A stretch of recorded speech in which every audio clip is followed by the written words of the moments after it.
Well, it's the final Friday of 2016. What's been a fantastic year personally for me.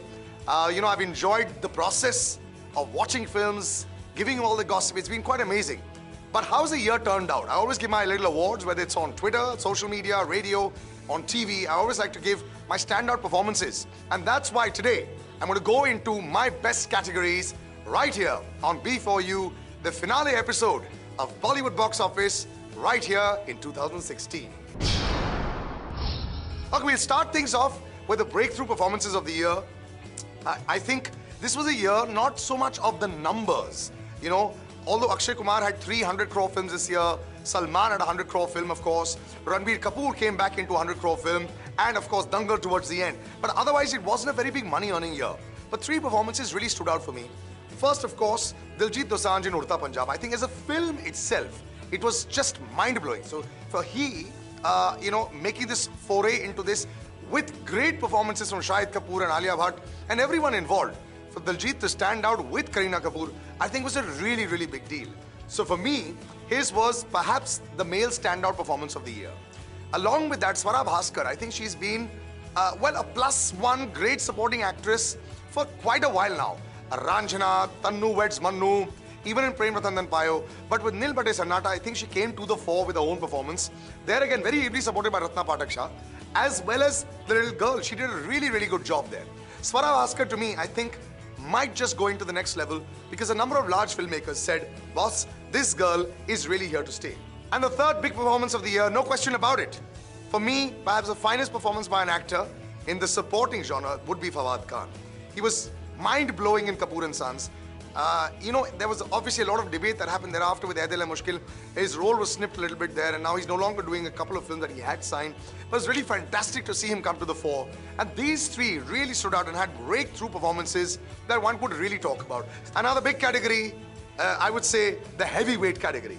The best actor and actress for 2016, according to my opinion. Of course, remember, whenever I say my opinion, it's because I've watched every single film that has come out.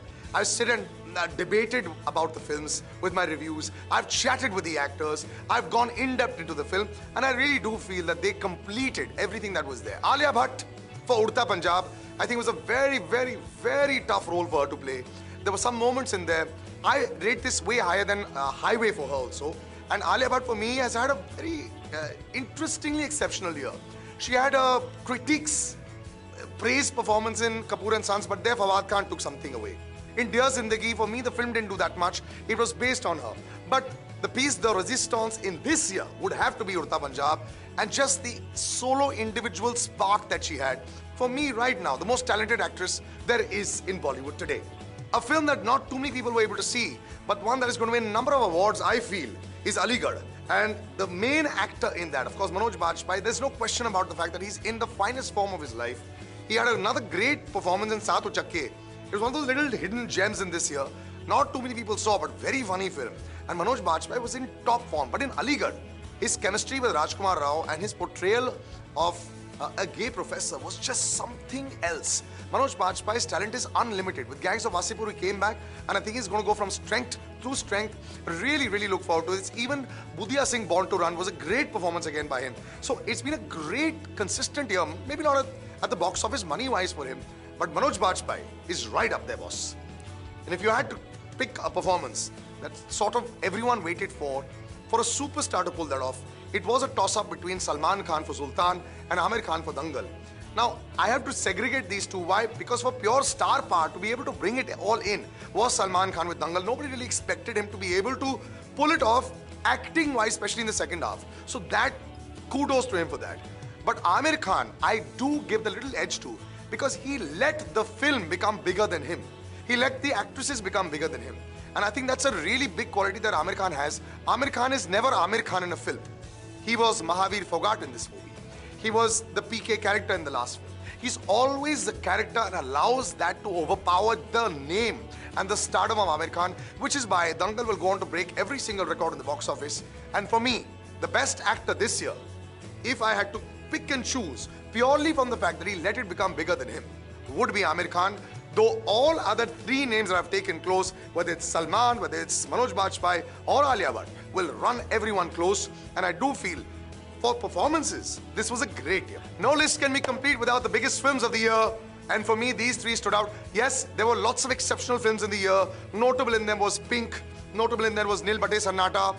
Sultan itself also was there. Ae Dil Hai Mushkil, to a certain extent, also for me, really worked. And I would say that Anushka Sharma came very close into coming into my list. With Sultan and with Ae Dil Hai Mushkil, she was right up there. But the three big films that were perfect for me. Perfect. Let's start with Kapoor and Sons. I think Shakun Batra wrote one of the finest scripts that we've seen. It was a complete film with a brilliant star cast. I think one must never forget the supporting cast and their performances in it. And that's where Ratna Pathak Shah and Rajat Kapoor really came to the fore. Mukesh Chabra, I think this year will be given an award for the best casting that he's ever done. And that's why he came in with Dangal. Dangal, of course, for me was a complete, huge, blockbuster film that really took it to another level, and that's the reason why everyone just kept going Dangal, Dangal, even though it came right towards the end of December. So you had Kapoor and Sons, you had a Dangal, and the third film that really stood out for me was MS Dhoni, The Untold Story. I know I'm a bit of a sports buff, but just the detailing that went into this film to make it look authentic and to make it look real. Till today, I have never seen this kind of detailing. The transformation that Sushant Singh Rajput actually went in to look like Dhoni was incredible. The very fact that it made 138 crores at the box office also shows that the audience went nuts over it, and it raised the bar for biopics. I think a very close biopic that came to this would be Pan Singh Tomar. I rate MS Dhoni's biopic higher than that what we saw of Bhaag Milkha Bhaag. Sure, it didn't touch upon the controversies, but I think purely for the every single attention to detail provided in there, it made every Indian really excited and want to see Dhoni again and forever. Has given the place of Sushant Singh Rajput in every Indian's heart, because when we think of Dhoni, we're going to think of Sushant Singh Rajput right now, and that's fantastic, and kudos to the actor. Hope he wins a lot of awards. That was my final list for the year, guys. 2016, like I said, wasn't an exceptional year as far as box office collections were concerned. But we had a lot of things to look forward to, especially performances. Coming up in 2017, I want to see a comeback of Raees, of Shah Rukh Khan. I want to see how he does. Hrithik Roshan with Kaabil is going to be there. OK Janu, a film in the first month itself. Crack is going to come with Akshay Kumar. So lots of films to look forward to. And hope 2017 brings a lot of cheer, at the box office, which wasn't able to happen in 2016. But just remember, 25th of Jan, Kaabil is going to be out there. And we're looking forward to this family entertainer with, of course, the Roshans all in one group. See you soon. Take care and bye-bye. The drums, the drums, the drums.